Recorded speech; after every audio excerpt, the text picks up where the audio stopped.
मेरी सभी दोस्तों को प्यार भरा नमस्कार।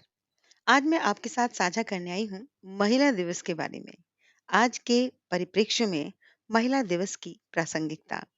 ये सच है कि सृष्टि, शक्ति आदि के नामों से संबोधित होने वाली ये नारी नाम की रचना स्वयं में बड़ी अद्भुत है।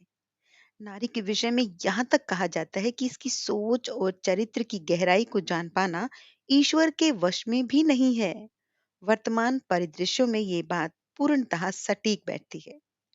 महिला दिवस के अवसर पर मैं महिलाओं के विषय में सामान्य स्थापित धारणाओं को आधुनिक परिवेश में देखने और समझने का प्रयास कर रही हूँ। तो इसके लिए हम मिसेज फिल्म से बात की शुरुआत करते हैं। जी हाँ, मिसेज फिल्म आज के परिदृश्य में एक सुपर डुपर हिट के रूप में देखी जा रही है। और ये फिल्म आज की सो कॉल्ड शिक्षित समाज में स्त्रियों की बात करती है। आधुनिक समाज स्त्रियों की सुपर इमेज को जीना चाहता है, उसकी प्रशंसा भी करता है, लेकिन अपनी पुरातन सोच के आधार पर। सोचिए, समाज को शिक्षित, समझदार और बहुत बार नौकरी करने वाली या कमाने वाली बहू और बेटियों की दरकार होती है। इसके लिए सबके कारण अलग-अलग हो सकते हैं और होते भी हैं। पर स्त्री से कमोबेश चाहत सभी की यही रहती है। लेकिन इस शिक्षित, समझदार और घर से बाहर जाकर कमाने वाली लड़की के तर्क, विचार और जीवन के प्रति नजरिया कोई जानना तक नहीं चाहता। उन्हें स्वीकार करना तो बहुत दूर की बात है। समाज अपने फायदे के हिस्से को मानना चाहता है, उसे जीना चाहता है, लेकिन स्त्री के हिस्से के फायदे को नकारता है।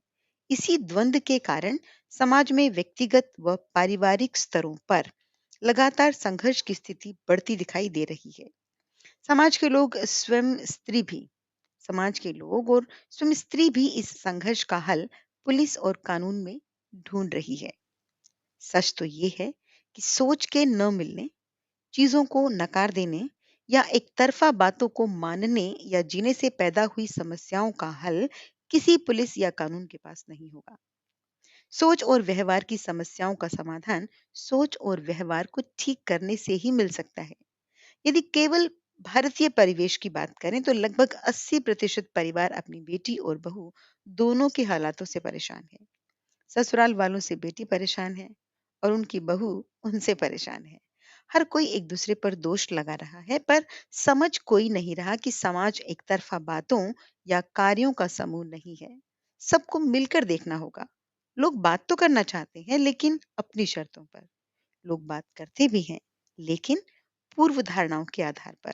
और इसीलिए बातों के समाधान नहीं मिलते। अब देखिए ना दोस्तों, यहाँ दो चीजें समझनी होंगी।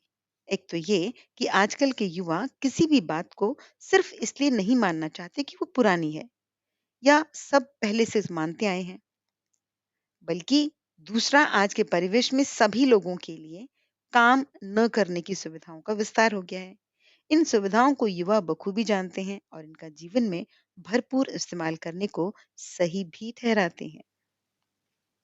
तो यहाँ स्त्रियों के विषय में हैरान करने वाली बात यह है कि परिवार और समाज उनसे उम्मीद करता है कि वह परिवार की पुरानी परंपराओं को बिना कोई प्रश्न या तर्क किए चुपचाप दिल से न केवल मान ले, बल्कि उन्हें पूरे विधि विधान से जिए भी। दूसरी ओर सुविधाओं का प्रयोग वह परिवार के सदस्यों के हिसाब से करे। और जानते हैं दोस्तों, सबसे बड़ी समस्या बस यहीं पर है।